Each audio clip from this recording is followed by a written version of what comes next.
Amin. Tepuk tangan yang meriah untuk kemuliaan Raja kita. Silakan duduk kembali, saudara sekalian.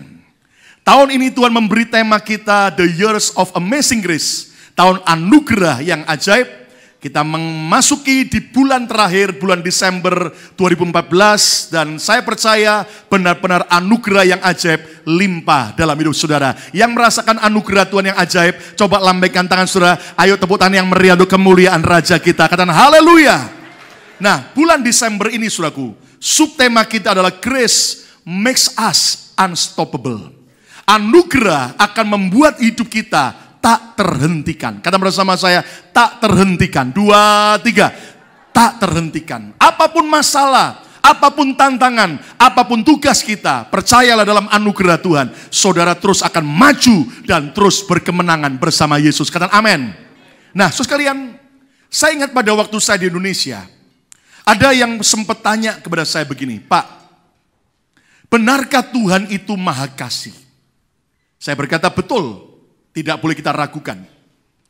Tapi Pak, kenyataannya kenapa Tuhan itu seolah-olah tidak adil dan pilih kasih? Lalu saya tanya, coba beri penjelasan, kenapa? Dia bilang begini, saudara. Kenapa saya mengamati dan dalam hidup saya juga saya mengalami.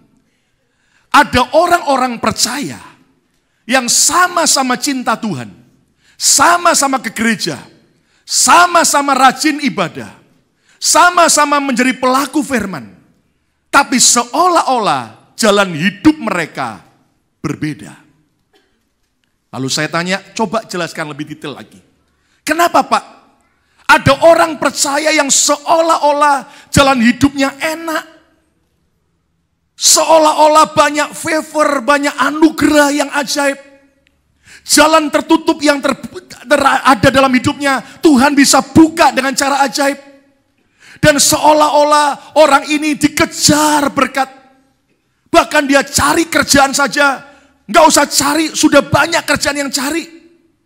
Bahkan ketika dia belum punya jodoh, dia baru mau cari jodoh aja, sudah banyak yang mau. Tapi Pak, kenapa ada orang percaya yang lain? Seolah-olah jalan hidupnya itu sulit. Seolah-olah tak habis-habisnya dia mengalami jalan buntu dalam hidupnya. Dia cari kerjaan seolah-olah susahnya luar biasa. Seolah-olah berkat menjauh dari dia. Kenapa Pak? Jujur saudaraku, ketika saya diberi pertanyaan tersebut, saya bukan hamba Tuhan yang maha tahu. Saya arahkan hati ke Tuhan. Tuhan, ya kenapa ya Tuhan ya? Dan mungkin pertanyaan yang sama. Mungkin juga seringkali ada dalam hati saudara dan pikiran saudara. Kenapa orang lain seolah-olah jalan hidupnya enak, tapi kenapa aku kok seolah-olah tidak? Bahkan akhirnya orang itu berkata begini, Pak, saya sudah lakukan semua loh Pak. Mungkin ada kutuk keturunan. Saya sudah doa pelepasan. Beberapa kali sampai tumpah-tumpah. Sampai semua dilepaskan. Tapi kenapa hidup saya masih seperti ini? Saya sudah rajin ke gereja. Jam keberapapun kebaktian, saya selalu hadir. Bahkan tengah minggu pun saya selalu aktif. Saya disuruh memberikan korban, mengembalikan perpuluhan, saya juga taat Pak. Tapi kenapa seolah-olah jalan hidup saya masih banyak yang tertutup? Jujur saudaraku, ketika saya tanya setuhan belum ada jawaban. Saya bilang begini, mohon maaf, saya minta nomor telepon Anda ya. Saya sembahyang, nanti kalau ada jawaban saya beritahu. Saudaraku, lalu kemudian keesokan harinya, ketika saya lagi sembahyang, saya arahkan pertanyaan itu ke Tuhan. Dan tiba-tiba Tuhan ajari sesuatu. Mungkin saudara ada yang sudah mengalami doa pelepasan. Anda sudah patahkan setiap kutuk supaya berubah jadi berkat. Anda mungkin sudah rajin beribadah, Anda mungkin sudah rajin menabur. Tapi kenapa ada yang hidupnya seolah-olah masih tertutup? Jalan hidupnya sulit. So, sekalian tiba-tiba Tuhan ajari saya sebuah ayat firman. Yang ternyata seringkali perkara-perkara rohani kita sudah kerjakan dengan ajaib. Tapi jangan abaikan yang namanya perkara jasmani. Kenapa, saudaraku?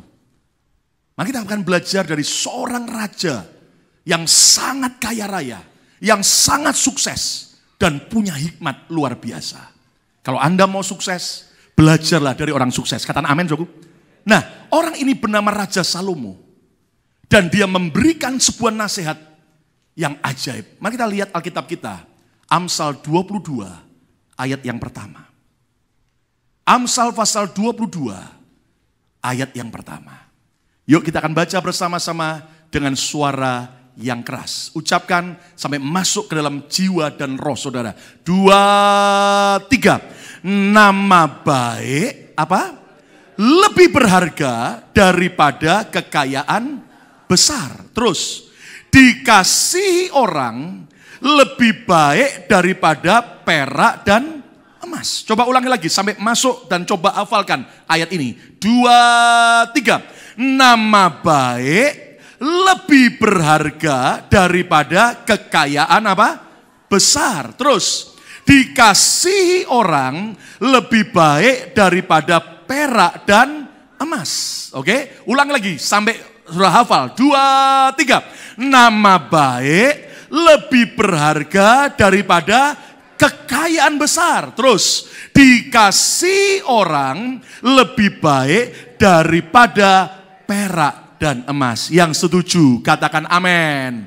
Katakan amin. Ternyata Alkitab mengajarkan buat kita, Raja Salomo mengingatkan buat kita betapa pentingnya sebuah nama baik. Kenapa? Karena ayat ini berkata nama baik lebih berharga daripada kekayaan besar. Kalau saudara suruh milih kekayaan besar atau nama baik, maka seringkali kita pilih kekayaan besar. Tapi Salomo berkata tidak begitu. Disuruh memilih nama baik dengan kekayaan besar, pilihlah nama baik. Loh kenapa begitu Pak?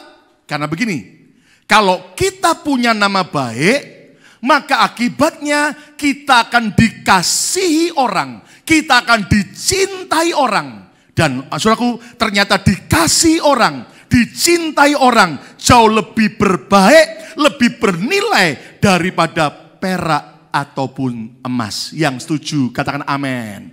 Katakan bersama saya nama baik. 2, 3. Maksudnya apa Pak?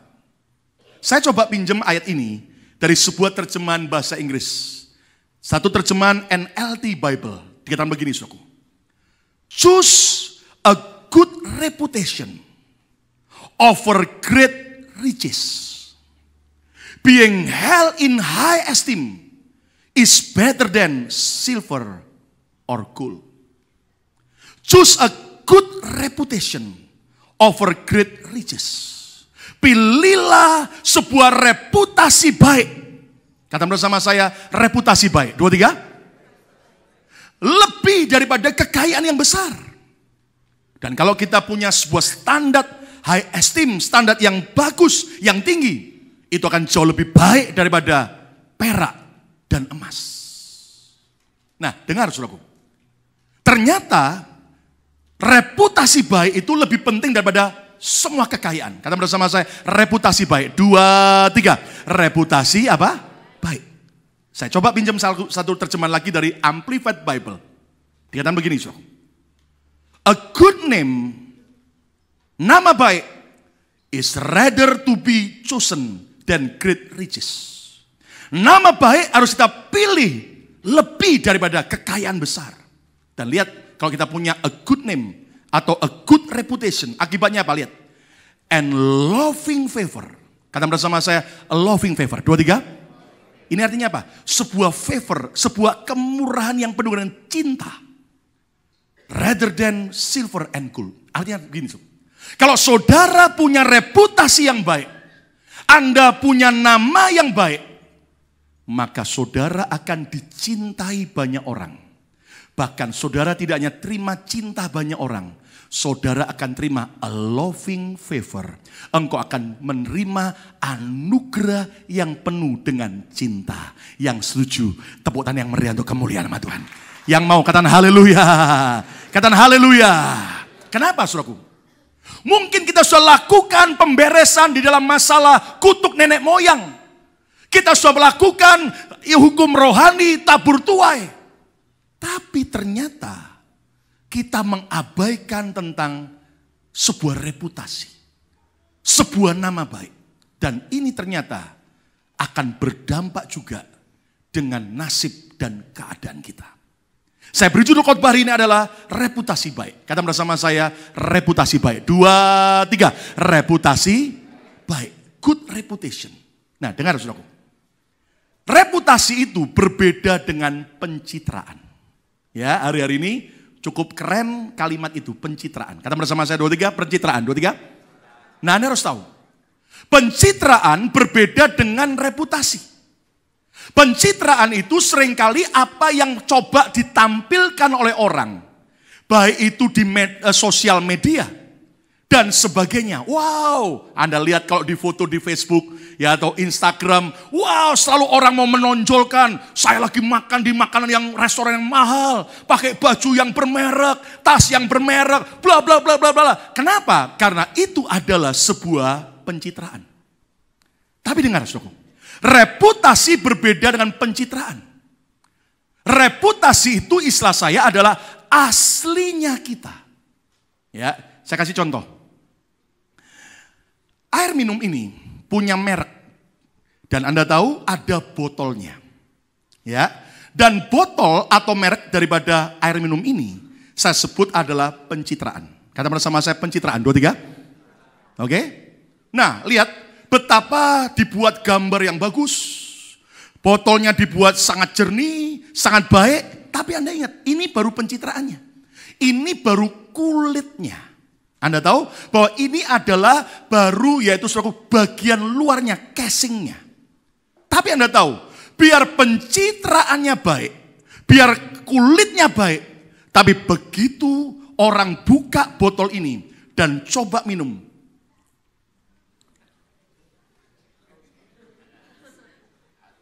dan ternyata isi airnya rasanya segar dan enak. Maka air itu, itulah reputasi. Botolnya adalah pencitraannya. Kalau seandainya saya minum dan tiba-tiba, kok asam airnya, kok bau, kok enggak enak. Maka itulah reputasinya. Nah, Anda harus tangkap ini. Dengar ya. Ternyata bukan reputasi, saudaraku, yang menentukan saja, tapi juga pencitraan. Tapi kalau pencitraannya baik, tapi kalau aslinya tidak baik, dalamnya tidak baik, maka Anda tahu, itu akan membuat hidup kita mengalami berkat atau tidak. Saya kasih contoh gini, saudara. Orang yang punya a good reputation, ibarat hidupnya kayak magnet. Kata bersama saya, seperti magnet. 2, 3. Oke, saudara masih ingat waktu SD, saudara-saudara pernah kan disuruh oleh guru bawa magnet. Ketika magnet Anda dekatkan kepada pasir yang mengandung biji besi, apa yang terjadi? Magnet itu punya daya tarik, betul nggak saudara? Semua pasir yang mengandung biji besi ngapain? Ketarik, set, set, set, nempel semua. Nah, dengar ya. Orang kalau punya reputasi baik, maka hidupnya itu kayak magnet. Yang namanya temen itu akan tertarik. Seneng loh.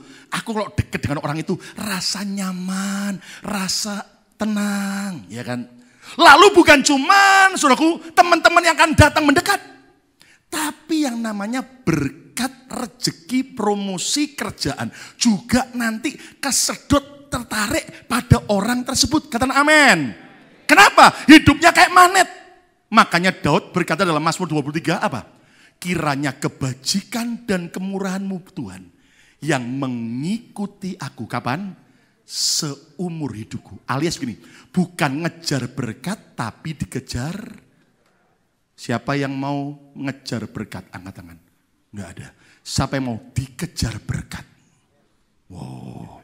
Dari wajah saudara udah kelihatan sukacita. Kata bersama saya mau dikejar berkat. Teputan yang meriah untuk kemuliaan nama Tuhan. Amin. Coba senyum dikit dong. Ya musim dingin jangan tegang-tegang. Katakan bersama saya mau dikejar berkat. 2, 3. Tapi maaf. Kalau orang punya reputasi yang jelek, reputasi yang buruk, maka hidupnya bukan seperti magnet yang punya daya tarik, daya sedot untuk membawa banyak berkat dan teman-teman datang mendekat. Tapi orang yang reputasinya jelek, hidupnya seperti blower. Anda tahu blower? Ini kan musim fall, musim gugur. Dan untuk membersihkan daun-daun yang berserakan, biasa orang pakai apa? Blower, alat peniup. Saya mau tanya, daunnya mendekat atau menjauh? Menjauh. Ketiup, tambah menjauh. Ingat ya, orang yang reputasi hidupnya jelek, itu akan membuat teman menjauh.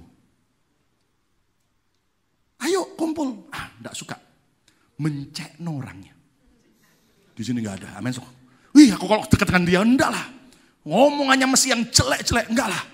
Aku nanti jadi orang yang juga kepahitan. Karena tiap hari ngomongnya kepahitan. Kenapa? Karena reputasi yang buruk. Bahkan yang namanya rezeki, berkat, kerjaan, ketiup. Kenapa? Kayak blower. Rezeki malah menjauh. Nah, saudaraku, siapa di sini yang mau rezekinya menjauh? Jangan angkat tangan. Siapa yang mau rezekinya lempel sama saudara, melekat, ngejar saudara setiap saat. Tepuk tangan yang meriah untuk kemuliaan nama Tuhan. Katakan haleluya. Saudara, saya kasih ilustrasi yang sederhana. Bagi kita yang tinggal di Amerika, akan lebih mudah dibanding mereka yang tinggal di Indonesia. Saudara tahu bahwa di negara ini, sistem ekonominya mengajar orang untuk punya good credit. Kata bersama saya, good credit. Tiga. Dan caranya biasa apa? Melalui apa? Kredit card. Saya ingat ketika tahun 2000, saya nggak punya yang namanya, saudaraku, good credit. Karena saya masih pemula, baru datang.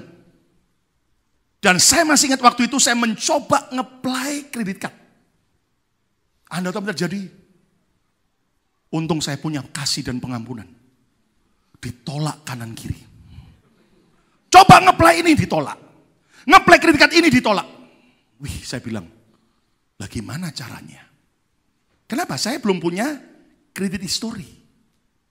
Tiba-tiba tante saya yang ada di New Jersey sudah sekian puluh tahun di Amerika dan sudah cukup lama, punya usaha sendiri. Tiba-tiba dia bermurah hati. Dia bilang begini, loh, jadi kamu selama ini kemana-mana belanja pakai cash? Iya. Kenapa? Nggak buka kredit card. Habis, menjauh semua kredit card. Saya deketin lari. Nge-apply ini ditolak. Nge-apply ini tolak. Tante saya akhirnya gini, oke, aku mau bantu kamu. Aku akan jadikan kamu sebagai second card holder. Tapi namaku jaminannya. Tapi kamu harus bisa dipercaya loh ya. Jangan sampai nunggak. Siap tante, saya pendeta. Saya bilang gitu.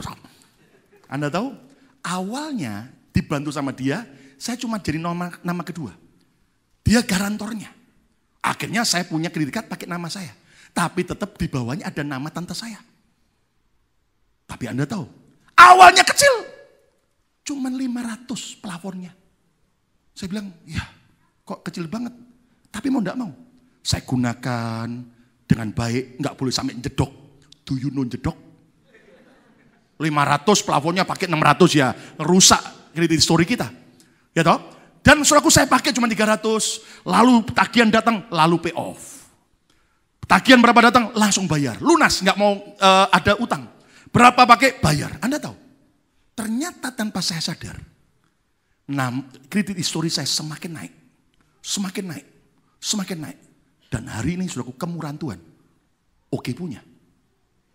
Ada yang pernah kami mau urusan sesuatu dicek. Masukin nomor SS. Keluar semua. Saya tanya kredit skornya berapa? Di atas 850. Katanya orang itu sangat bagus. Tapi Anda tahu itu terjadi bertahun-tahun. Setelah saya terus setiap hari, kalau ada saya dengan istri, kalau ada tagihan, bayar. Tagihan, bayar. Anda tahu, begitu kredit skor kami bagus. Wih, kayak magnet. Di rumah tak henti-hentinya surat datang, nawarin kredit card. Dan Anda tahu, saya bilang, tidak. tidak, tidak. Dulu saya dijuali mahal sama kredit. Sekarang saya jual mahal. Tidak, tidak, tidak. Kenapa? Utang tidak baik. Cash is nice. Tepuk tangan yang meriah untuk kemuliaan. Amin. Dan Anda tahu, saudaraku, ternyata begitu kita punya bad report dalam kredit card kita, kredit history kita, itu menentukan masa depan kita loh. Saudara misalnya kredit skor sudah jelek, Anda mau beli rumah di Amerika dan Anda perlu mortgage, Anda perlu pinjam uang bank di bank. Maka yang dilihat bukan soal gemuk kurusnya kita. Loh, amin, saudaraku, cantik gantengnya kita, tas kita bermerek atau tidak, enggak. Yang dilihat nomor SS berapa, nggak bisa dibohongin. Kredit skornya 525, buruk sekali. Maka Anda tahu apa yang terjadi? Maka kita beli rumah, itu bunga banknya tingginya bukan main. Dan Anda tahu, saudaraku, itu pun harus tambah lagi uang muka yang besar. Tapi begitu dimasuk, kredit skor Anda bagus, bagus. Anda tahu bunganya murah sekali. Dan Anda tahu mereka betul-betul percaya. Kenapa? Karena itu menentukan reputasi dan masa depan kita. Tepuk tangan yang meriah untuk kemuliaan Tuhan. Contoh lagi, Anda yang punya SIM, travel license, Anda nyetir, hati-hati. Tuhan memang pemurah, tapi kepolisian Amerika kurang pemurah. Kenapa? Kalau Anda buat pelanggaran, hari itu juga Anda berdoa, minta ampun sama Tuhan. Tuhan ampuni, hapus. Tapi di MV itu 10 tahun. Ini yang ngerti gini, begitu Anda melanggar lampu merah, prit, polisi tanya, kenapa Anda melanggar lampu merah?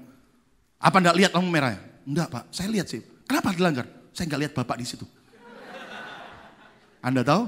Anda enggak cuma dapat tiket, harus bayar, tapi itu histori daripada SIM saudara akan kena poin.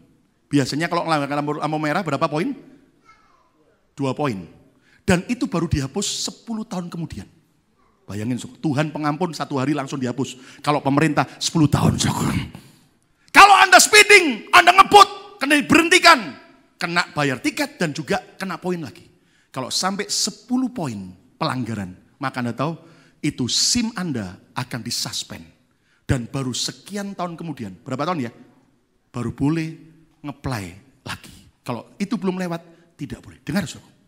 Dan ketika SIM kita ternyata bersih dari poin, bukan orang yang suka mengumpulkan poin. Anda tahu kalau Anda mengumpulkan poin dari mesis itu bagus. Tapi kalau mengumpulkan poin dari SIM saudara itu hongyam. Anda tahu nanti waktu Anda mau beli asuransi mobil juga akan dilihat. Wah, banyak merahnya, banyak poinnya. Asuransi saudara tiap bulan akan mahal bukan main. Oh, sering kecelakaan. Repotnya kurang bagus, akan mahal. Tapi begitu dilihat, oh clean, bersih. Sudah 10 tahun nyetir, enggak pernah melanggar lalu lintas. Enggak pernah ada kecelakaan. Anda percaya, itu menentukan loving favor. Anda kan cuman bayar uang asuransi mobil murah sekali. Kenapa? Karena semua good reputation atau bad reputation menentukan masa depan kita. Tepuk tangan yang meriah untuk kemuliaan nama Tuhan. Amin, saudaraku. Nah, saya beri sebuah statement begini. Reputation built by trust. Reputasi kita dibangun karena kepercayaan. Kata bersama saya, karena kepercayaan. 2, 3. Ya. Tahukah saudara sekalian bahwa nggak bisa kita bilang gini, pokoknya ya, kamu harus tahu saya ini orang baik. Enggak. Biar saudara ngomong, saya orang baik. Maka orang bank atau pemerintah coba minta nomor SS-mu. Nggak bisa dibohongin. Nah, saudara sekalian, hal yang sama juga. Walaupun hari ini seolah-olah hidup saudara masih di bawah.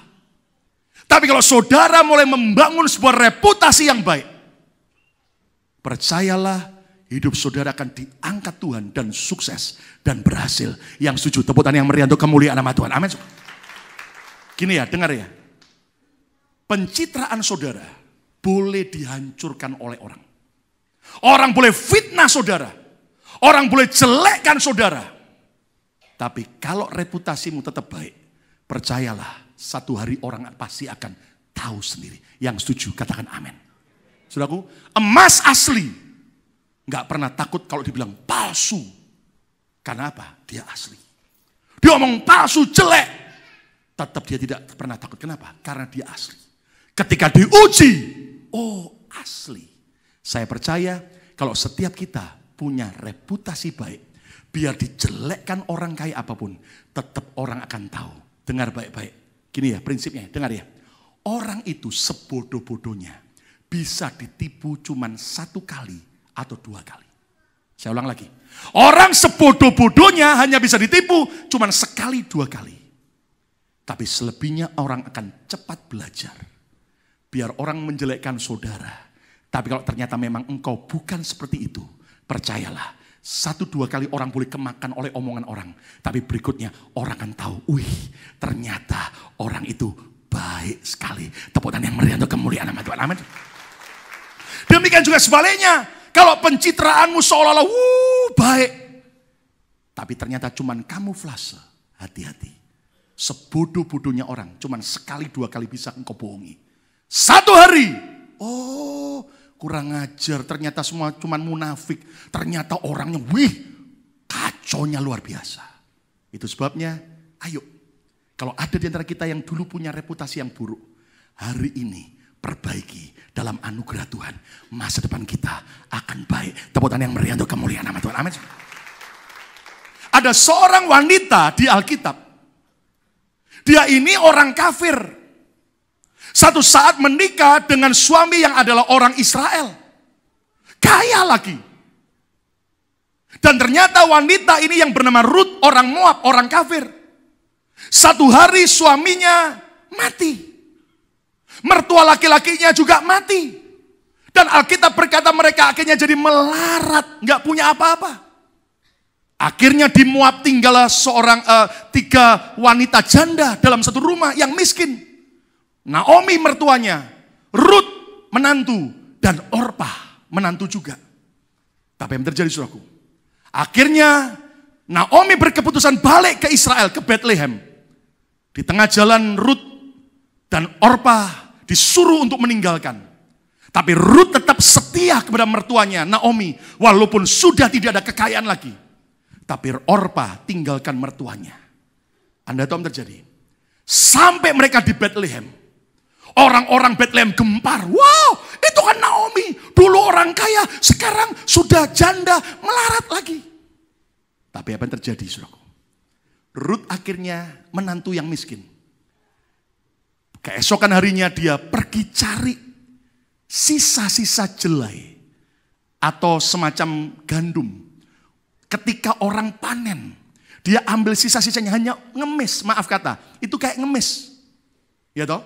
Di ladang seseorang pria bernama Boas yang kaya raya. Dan apa yang terjadi? Ruth terima a loving favor. Boas dan anak buahnya baik sama Ruth. Kenapa? Coba kita lihat Ruth pasal 2 ayat 10 sampai 12. Lihat ya. Lalu sujudlah Ruth menyembah dengan mukanya sampai ke tanah. Dan berkata kepadanya, kepada Boas orang kaya raya. Mengapakah aku mendapat belas kasihan daripadamu? Kenapa aku mendapat a loving favor? Sehingga Tuhan memperhatikan aku. Padahal aku ini seorang asing. Ditambahin lagi, melarat lagi. Tapi lihat ayat 11. Ayo baca sama-sama ayat 11. 2, 3. Boas menjawab. Apa? Telah dikabarkan orang kepadaku dengan apa? Ayo, ini apa? Orang mengabarkan dengan lengkap ini keadaan Ruth ini bicara apa? Hah? Reputasi. Betul nggak, Sok? Ya kan? Kata bersama saya, reputasi. 2, 3.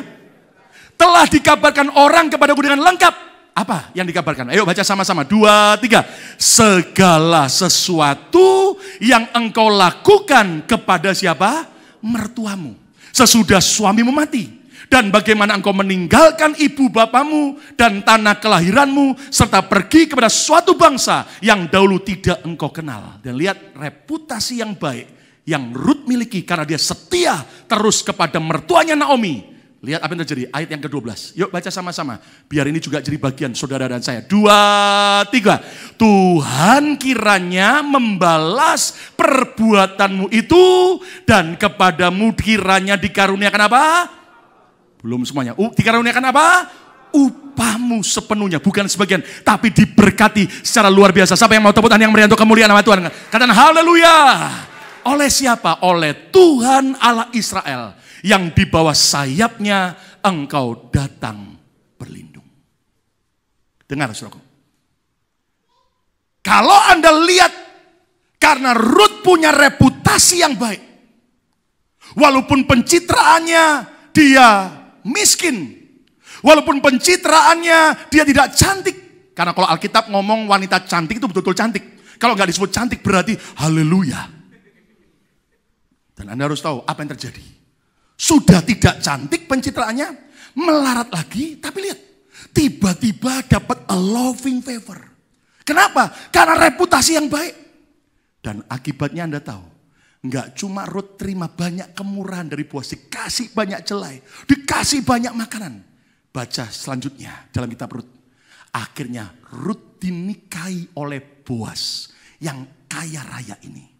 Rut mendadak dari wanita janda yang melarat berubah jadi wanita nyonya besar, kaya raya.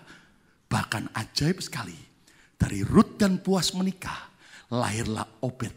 Dan dari Obed lahirlah Isai. Dan dari Isai lahirlah Raja Daud. Dan dari keturunan Raja Daud lahirlah Kristus Yesus dalam peristiwa Natal. Tepuk tangan yang meriah untuk kemuliaan nama Tuhan. Siapa yang mau hidupnya kayak magnet, menarik banyak berkat dan anugerah. Kata bersama saya harus punya reputasi yang baik. 2, 3. Nah pertanyaannya sekarang begini, reputasi baik dalam soal apa Pak? Yang harus saya miliki? Ada 4K reputasi yang saya bagikan. Yang pertama, reputasi keluarga. Kata bersama saya, reputasi keluarga. 2, 3. Apakah saudara punya keluarga yang harmonis atau tukang ribut? Anda harus tahu, saudara.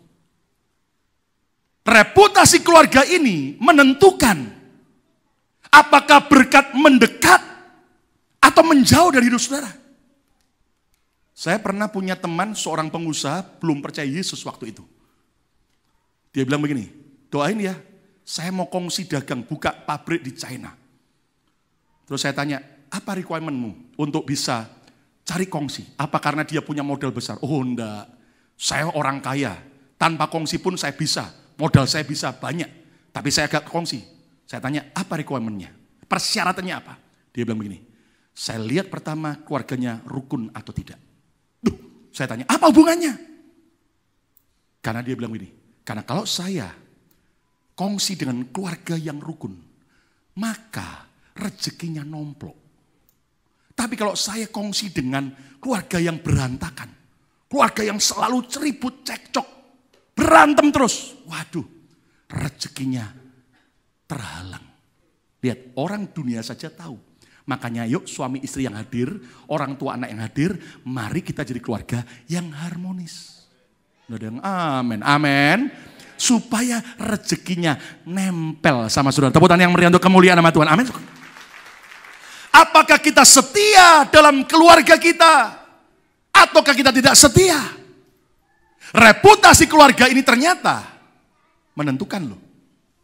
Coba kita lihat. Istri dulu. Nah lihat ya. Amsal 31 ayat yang ke-10 sampai 12. Lihat ya. Istri yang cakap. Gak disebut istri yang cantik loh. Ya kan? Cari istri cantik banyak. Cari istri yang jelek lebih banyak lagi. Ya kan saudaraku? Tapi lihat, cantik bukan begini. Tapi apa? Istri yang cakap. Kata bersama saya, istri yang cakap. 2, 3. Siapakah akan mendapatkannya? Lihat, kalau saudara para ibu-ibu, para wanita jadi istri yang cakap. Tidak hanya cantik, tapi juga cakap. Lihat, iya istri yang cakap lebih berharga daripada permata. Luar biasa. Ayat 11, lihat. Hati suaminya percaya kepadanya. Nggak pernah meragukan istrinya yang cakap. Katakan amin. Suaminya tidak akan kekurangan apa? Alias gara-gara suami punya istri yang cakap, suaminya dikejar berkat dan keuntungan. Yang setuju, tepuk tangan yang meriah untuk kemuliaan Tuhan. Amin. Ayat yang ke-12. Yuk baca sama-sama ayat 12. Khususnya para wanita, baca. Para wanita aja ya, baca ya. 2, 3, keras. Enggak berani baca, ulang ini. 2, 3, keras, wanita. Ia berbuat baik kepada suaminya. Dan tidak berbuat jahat kapan? Ada banyak istri-istri berbuat baik. Asal suamiku baik. Jahat, gua jahat. Enggak begitu, saudara. Istri yang cakap, suaminya biar jahat, kasar, tetap ia tidak pernah berbuat jahat kepada suaminya seumur hidupnya. Tepuk tangan yang meriah untuk kemuliaan nama Tuhan. Amin. Dengar, saudaraku. Suami kalau punya istri yang cakap, hidupnya penuh hoki. Seperti saya ini. Nggak ada yang amin. Saya bisa hari ini, saudaraku, nggak lepas karena kegantengan saya. No. Tapi Anda tahu, saya bersyukur punya istri yang cakap. Cakap tidak hanya bicara soal cantik. Kalau cakap plus cantik itu bonus. Amin, saudaraku. Kenapa? Itu akan membawa rezeki banyak masuk dalam hidup kita. Katakan amin. Nah, sekarang suami, pria. Lihat Mazmur 128. Ayat yang ketiga sampai 4. Istri-istrimu akan menjadi, betul? Hah? Apa? Istrimu. Jadi berapa istrinya? Halo? 1. Istrimu akan menjadi seperti pohon anggur. Ingat ya, pohon anggur. Ya, bukan semak duri. Tapi pohon anggur yang subur dalam rumahmu. Istri itu akan menjadi kemanisan yang luar biasa. Anak-anakmu seperti pohon tunas, pohon zaitun sekeliling mejamu. Anak-anak sukses dan berhasil. Kenapa? Penyebabnya apa? Ayat 4, yuk baca sama-sama. Sekarang para pria baca. Para pria baca. 2, 3. Sesungguhnya demikianlah akan diberkati siapa? Orang laki-laki yang takut akan Tuhan. Tepuk tangan yang meriah untuk kemuliaan nama Tuhan. Amin. Lihat. Kalau suami istri punya reputasi keluarga yang baik. Istrinya cakap, saleh. Suaminya takut akan Tuhan. Anak-anaknya hormat pada orang tua. Orang tua mengasihi anak-anak. Lihat akibatnya. Maka reputasi keluarga akan membuat magnet yang besar. Anugerah demi anugerah limpah dalam hidup saudara. Tepuk tangan yang meriah untuk kemuliaan Tuhan. Amin. Nah, jujur, ayo kalau kita punya reputasi keluarga yang buruk, bertobat sekarang. Ya kan? Gini saudaraku. Bagaimana juga, terutama suami istri. Kalau Anda kompak dan tidak tergoyahkan sesuai firman Tuhan. Percayalah berkat itu mengalir. Amin. Saya kasih coba peragaan. Semua buka tangan saudara, coba lihat di depan saudara. Ini bukan sulap, bukan sihir. Ya, saya minta semua, Anda harus tahu, tangan kita, saya ibaratkan jempol kita ini adalah ibu kita. Kata bersama saya, jempol ibarat ibu saya. 2, 3. Ya, telunjuk ibarat ayah saya. Ya, jari tengah ibarat saudara-saudara saya. Ya, jari manis ibarat pasangan saya. Ya, makanya kan kalau cincin nikah mesti ditaruh di mana? Jari manis, nggak pernah jempol kan? Terus kawin, Pak ini Pak cincin Pak. Loh kok gede banget? Enggak Pak, karena tempatnya di jempol Pak. Nggak mungkin kan? Cincin nikah mesti di jari manis. Terus ngomong kelingking adalah seperti anak saya. 2, 3. Kelingking adalah seperti apa? Nah, oke, lihat. Sekarang coba semuanya pegang tangan begini, ya, oke? Praktek ya, supaya Anda ngerti. Jari yang tengah, coba masukkan ke dalam, gini. Sudah semua? Sudah ya? Oke. Satu hari sebaik-baiknya ibu kandung saudara, pasti akan berpisah dengan saudara. Jempol coba, bisa enggak? Oke. Satu hari ayah saudara sebaik apapun, satu hari akan berpisah dengan saudara. Ayah coba bisa lepas enggak? Bisa. Satu hari yang namanya saudara kandung sebaik apapun, tetap bisa berpisah. Bisa enggak yang tengah lepas yang tengah? Loh kok tangannya begini? Tangannya masuk. Tangannya masuk. Lepas bisa enggak? Oke. Satu hari anak kita cinta-cintanya, ketika mereka menikah akan meninggalkan kita. Jentiknya bisa enggak? Ya, kelingkingnya coba lepas bisa. Oke. Yang namanya suami istri, coba lepaskan. Bisa? Hah? Coba lepas bisa? Bisa Pak, begini Pak, itu namanya. Coba lepas, bisa nggak? Nggak bisa. Kenapa?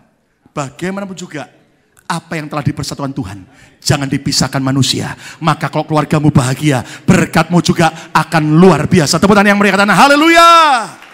Yang pertama, reputasi keluarga. Katakan 2, 3, reputasi. Yang kedua, reputasi keuangan. Katakan bersama saya, reputasi keuangan. 2, 3, reputasi keuangan. Bagaimana saudara menghandle uang? Bagaimana sikapmu terhadap uang akan menentukan reputasi saudara. Apakah saudara bisa dipercayai dalam hal keuangan? Ataukah ternyata saudara tidak bisa dipercayai soal keuangan? Apakah engkau punya integritas, kejujuran soal keuangan? Ataukah seringkali kita menipu, menghalalkan segala macam cara yang penting dapat duit? Apakah kita kikir, pelit soal keuangan? Ataukah ternyata kita seorang pemberi, pemurah? Dan Anda harus tahu, semua itu akan menentukan reputasi hidup kita. Kenapa? Coba kita lihat Amsal 22 ayat yang ke-8. Lihat ya, Amsal 22 ayat yang ke-8. Yuk baca sama-sama. Amsal 22 ayat yang ke-8. 2, 3. Orang yang menabur apa?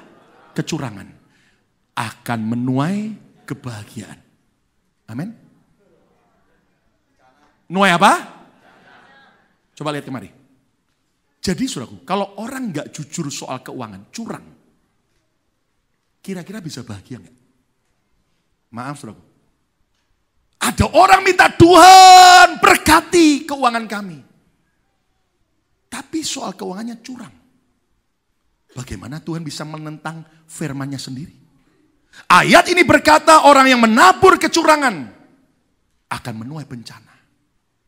Satu ayat lagi, Amsal 28 ayat 20.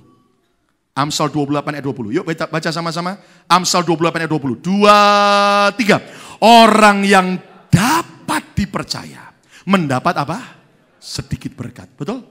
Enggak, itu otomatis. Kayak magnet, banyak berkat. Siapa mau hidupnya banyak berkat? Angkat tangan. Tak habis-habisnya rezeki. Katakan amin. Harus bisa dipercaya. Terus apa yang terjadi? Kalimat berikutnya. Tetapi orang yang ingin cepat menjadi kaya. Saya mau tanya, jadi kaya boleh atau tidak?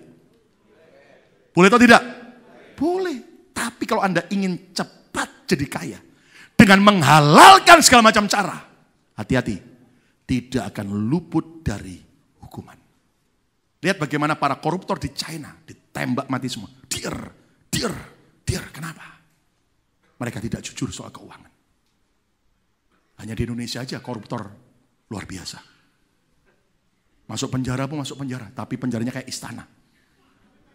Ada internet, ada komputer, ada televisi, ada sekali-sekali bisa keluar ke mall. Hebat sekali Indonesia.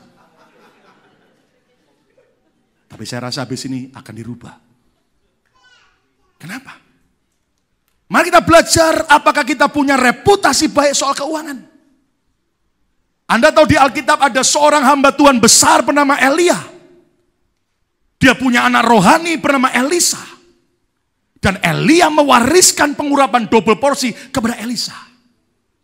Dan Elisa punya anak rohani bernama Gehazi. Seharusnya Gehazi mendapatkan urapan yaitu 3 kali lipat, 4 kali lipat, bahkan lebih. Tapi Anda baca di Alkitab, urapan Elisa tidak nyampe ke Gehazi. Bahkan dibawa oleh Elisa sampai mati. Alkitab berkata ketika Elisa dikuburkan, orang mati kena tulang Elisa, boom, hidup.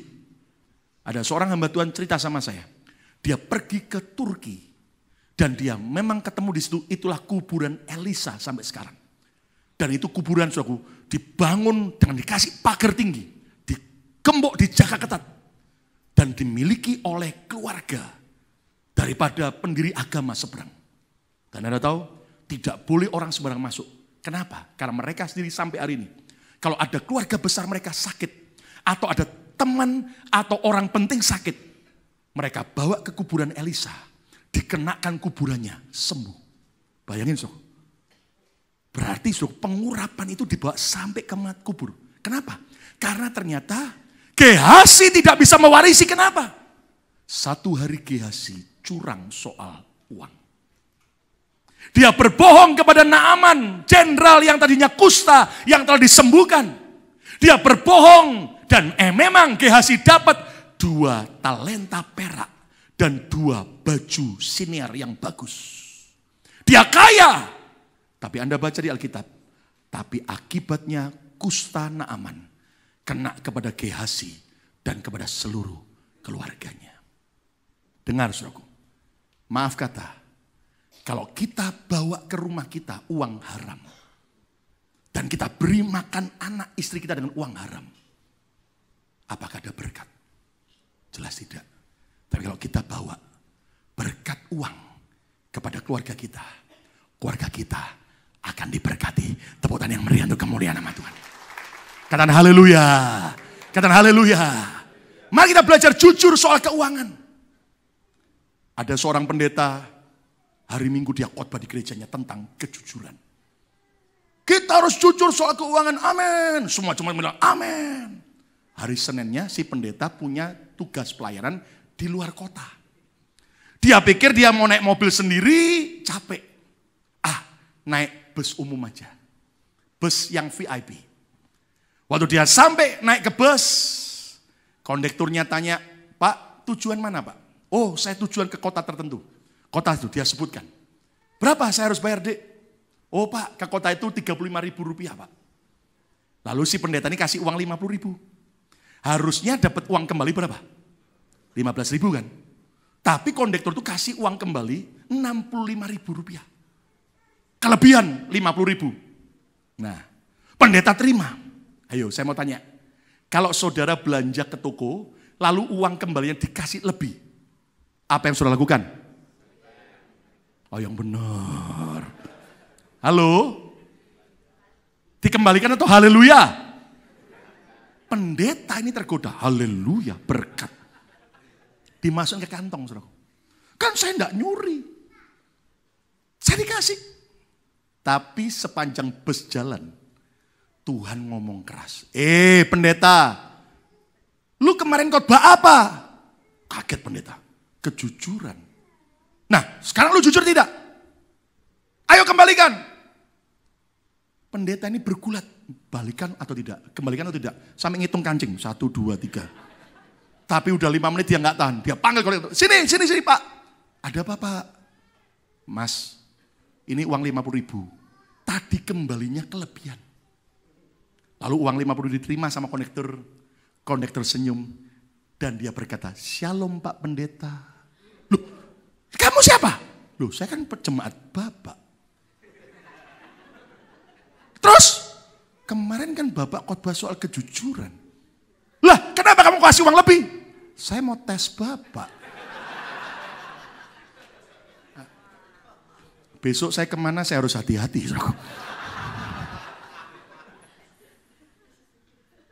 Jujur ya. Reputasi keuangan itu penting. Orang percaya pada saudara atau tidak. Biar Anda ngemis, please percaya sama saya.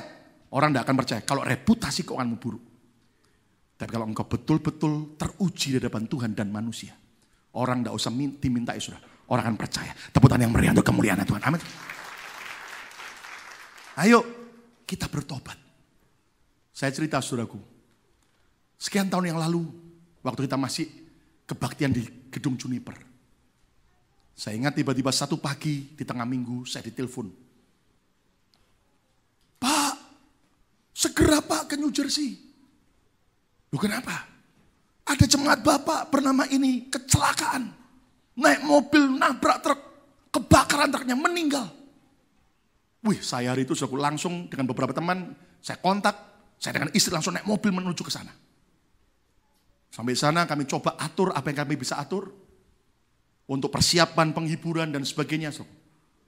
Agak siang saya balik dengan istri naik mobil. Saya setir sendiri. Di tengah jalan saya terima telepon.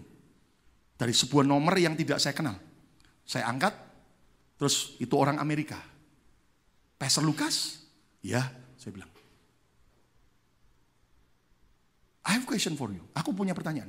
Kamu kenal nggak dengan seorang wanita yang bernama Shirley Aida? Saya tanya sama istri saya, siapa Shirley Aida ya? Loh, nama saya katanya. Astagfirullahaladzim. Lupa sama nama istri sendiri. Makanya harus tahu, pendeta itu kadang-kadang kalau banyak pikiran, itu bisa ngaco juga. Makanya jangan menambah beban pikiran. Nah, itu tugas saya kan. Saya bilang maaf, itu istri saya. Singkatnya, dia bilang, oke, tolong besok datang ke kantor kami. Singkatnya, ternyata kami sampai ke sana besoknya, ternyata asuransi jiwa. Dan dia cerita, tunjukkan berkas. Orang ini sudah mati. Dan istri Anda adalah ahli waris tunggal. Keluar hampir 60.000 US dollar. Hampir 60.000 US, 50.000 something. Anda tahu? Saya kaget, istri saya baru ingat. Oh iya, dulu waktu jemaat itu bilang, Bu, tolong ya, saya taruh nama ibu sebagai beneficiary-nya, ahli warisnya. Kalau ada apa-apa, istri saya sampai marah. Kamu tuh enggak ada apa-apa, kamu panjang umur. Enggak, tolong Bu ya, nanti kalau ada apa-apa, tolong uang ini dikirim untuk anak saya yang lagi kuliah kedokteran di Indonesia. Istri saya baru ingat, iya. Anda tahu apa yang terjadi? Ternyata teman-teman dekat daripada yang meninggal. Mereka marah, mereka jealous. Karena tadinya mereka pikir nama mereka yang dimasukkan. Lah kok tiba-tiba hanya nama saya, nama istri saya. Lalu mereka di luaran menyebarkan, menjatuhkan fitnah, bla bla bla. Nah, Anda harus tahu, ketika begitu, saya tenang aja. Saya sama istri, yuk kita ketemu pengacara gereja kita. Lalu kemudian saya tanya, saya tunjukin surat ini. Pengacara gereja kita bilang, Pastor, ini sah uang istri Anda. Secara hukum Amerika ini sah uang istri Anda. Tidak ada satupun yang bisa menggugat.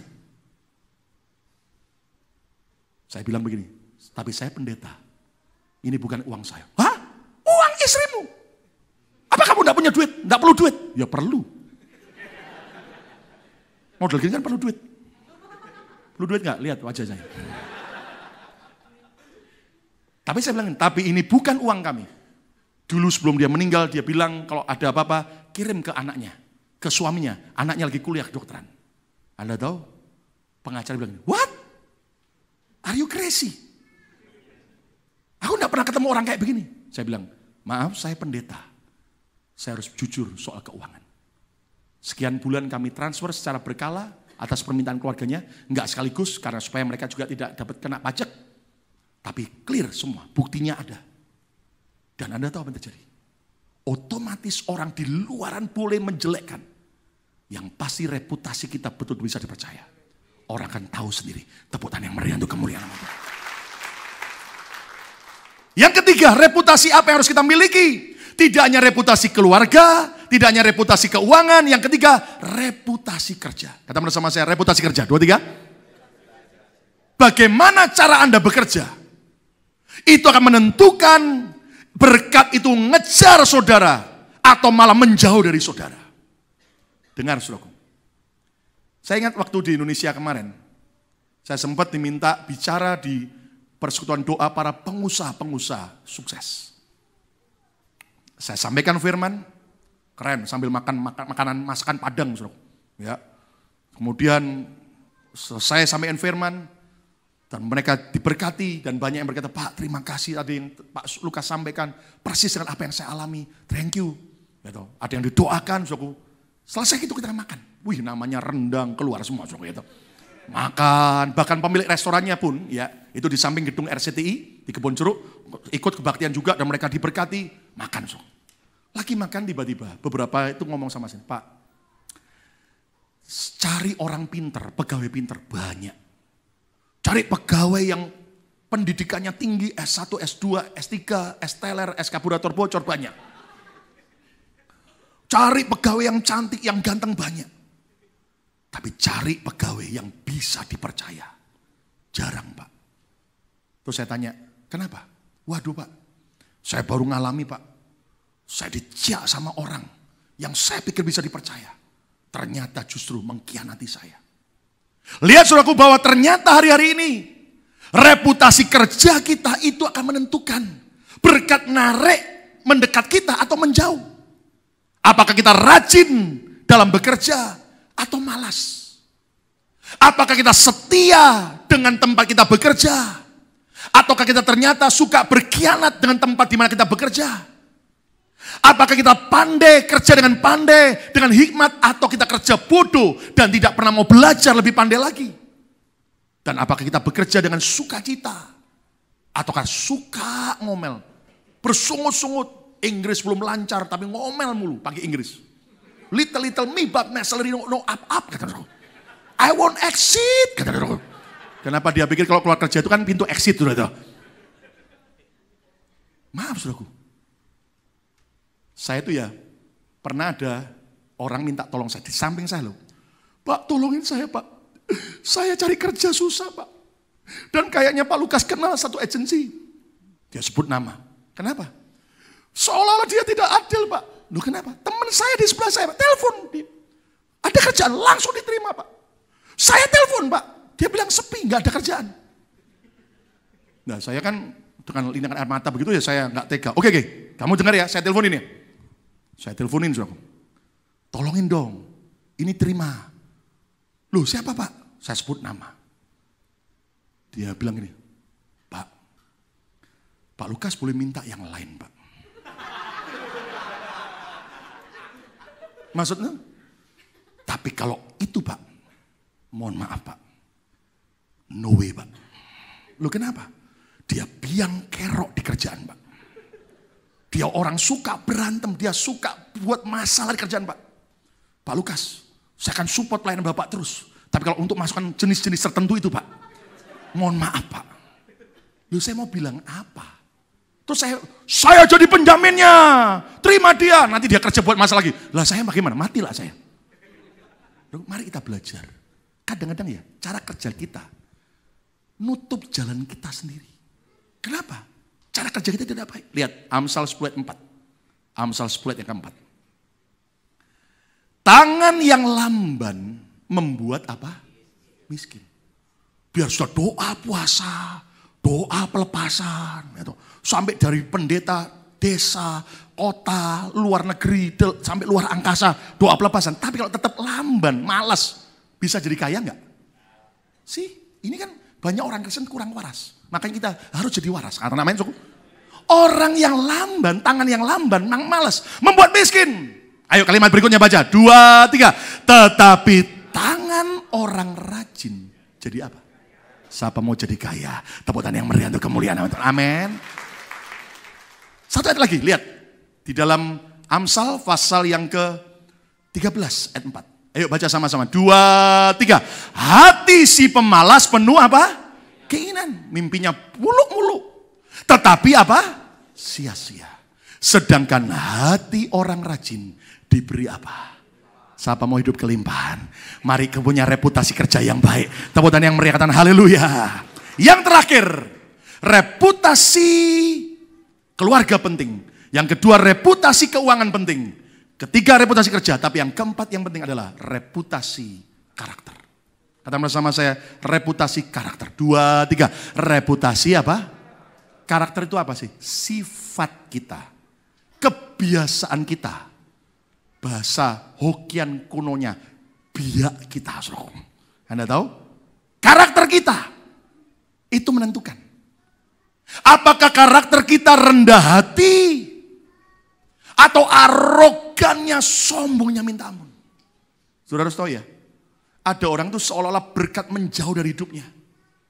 Maaf saudaraku, kalau orang kaya sombong, masih mending, ada yang bisa disombongkan.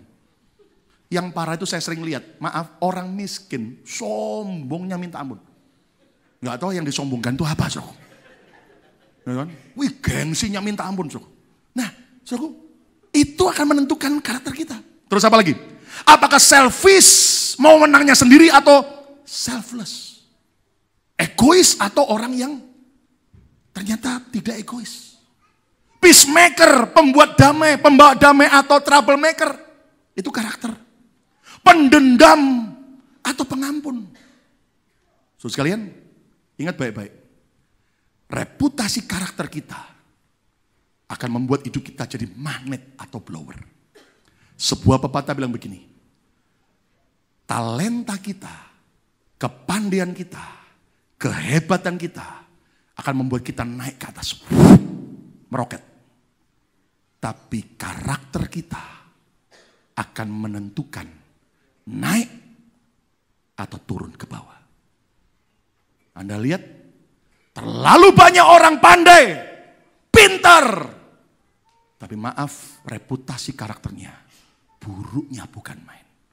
Dan itu membuat jalan hidupnya susah sendiri. Saya akhiri dengan sebuah ayat. Mari kita lihat. Ibrani 11 ayat 31.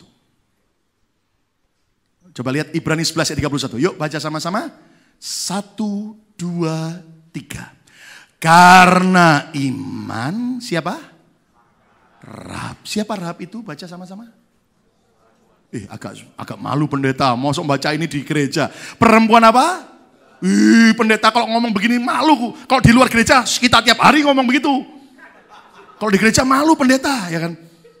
Karena iman maka Rahab perempuan apa? Sundal itu. Memang Rahab ini pelacur dari Yeriko.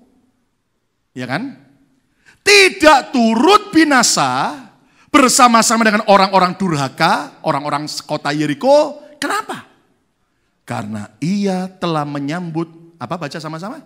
Pengintai-pengintai itu. 2 orang pengintai dari Israel dengan apa? Dengan baik. Lihat. Rahab ini memang seorang wanita sundal yang ada di kota Yeriko. Tapi satu hari dia bertobat.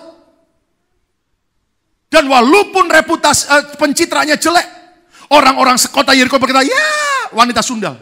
Tapi Anda tahu, Rahab punya karakter baik. Ketika 2 orang pengintai Israel masuk Yeriko dan hampir ditangkap oleh orang Yeriko, disembunyikan di rumah Rahab.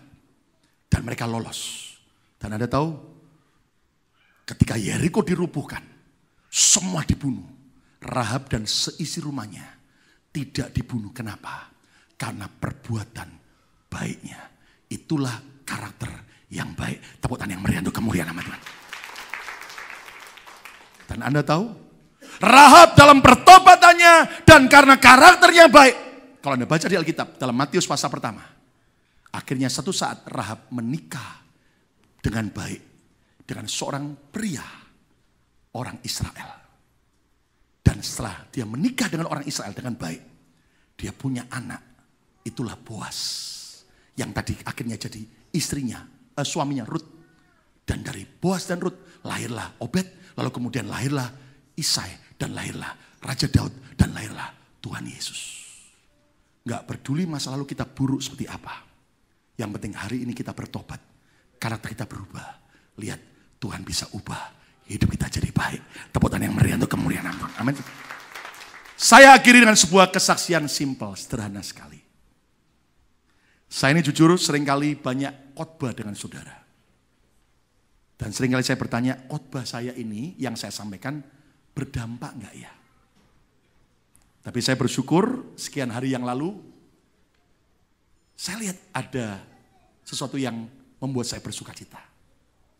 Saudara tahu yang lalu, minggu lalu ada yang meninggal. Lalu kemudian kita coba bantuin. Nggak punya biaya. Lalu kemudian kita coba bantu. Dan keluarga dari Indonesia, keluarganya dia juga, mereka mau bantu juga. Lalu saya dengan teman-teman buat panitia kecil. Lalu ada yang kita bagi tugas. Saya dan Fandi ini, akhirnya kita buat brosur untuk ke toko-toko Indonesia yang ada di kota ini. Dan beberapa restoran. Kalau ada yang mau bantu silakan, sukarela. Saya dampingi Fandi, saya kenalkan dulu pada teman toko-toko supaya tahu siapa Fandi. Ya kan? Tadi yang tinggi, yang gede, yang memimpin pujian. Anda tahu wajahnya kayak durian tapi hatinya lembut seperti durian.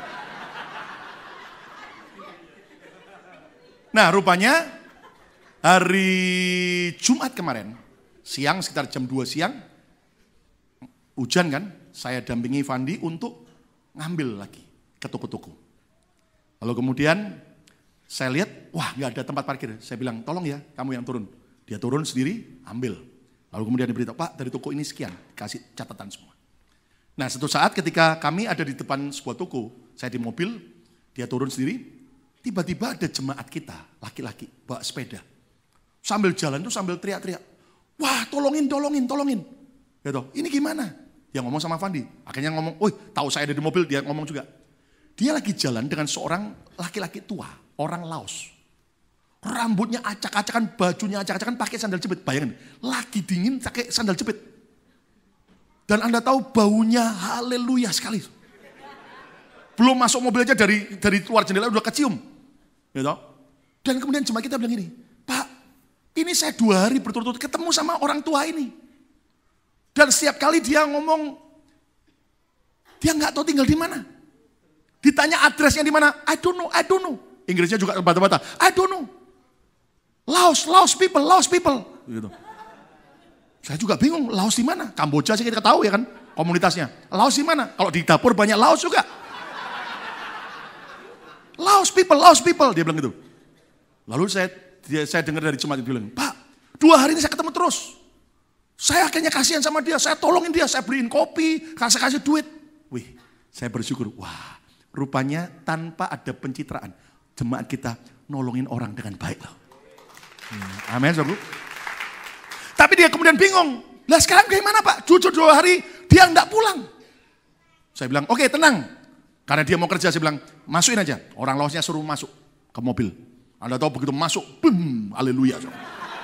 Jendela saya buka sebegitu. Saya bawa kemana? Ke kantor polisi. Begitu saya bawa ke kantor polisi, ya toh, ternyata saya lapor ini orang tua ini, dia lupa tinggal di mana. Anda tahu apa? Polisi ngomong, I know him. Rupanya berkali-kali memang begitu, saudara. Jadi akhirnya saya salamin, Tuhan berkati, saya tulang sama Fandi. Lihat, tapi minimal yang berkesan buat saya. Ada jemaat kita tanpa pencitraan. Lihat, dia lihat orang berkesusahan. Dia punya karakter baik. Tolongin kasih kopi dan sebagainya. Tepuk tangan yang meriah untuk kemuliaan Allah. Yang terakhir, waktu mau retreat Thanksgiving, saya jemput Pak Gilbert di New York. Pagi itu tiba-tiba Jeffrey telepon saya, Pak, ini mendadak aneh Pak. Di Bronx itu banyak orang jalan, banyak menuju ke Center City. Bus-bus penuh semua, banyak orang jalan. Saya tanya, apa ada demo? Enggak, subway-nya rusak. Dingin. Terus Jeffrey tanya gini, boleh enggak Pak? Saya pakai big van gereja untuk sukarela jemputin bawa ini orang-orang ke Center City. Kasihan kan? Saya bilang, oke. Saya bersyukur minimal lihat, tanpa dikomando, ada orang-orang yang punya hati, mau jadi berkat dengan karakter yang baik. Tepuk tangan yang meriah, katakan haleluya. Katakan amin. Dan karakter kita yang baik, reputasi itu akan membuat hidupmu alami berkat berkelimpahan. Kesimpulannya apa? Kesimpulannya lihat, bahwa ternyata reputasi baik akan seperti magnet yang menarik a loving favor, banyak berkat, anugerah dalam hidup kita. Dan reputasi apa yang harus kita miliki? Yang pertama reputasi keluarga, reputasi keuangan, reputasi kerja, dan reputasi karakter. Saya percaya saudaraku, kita akan menjadi orang yang tak terhentikan oleh apapun juga.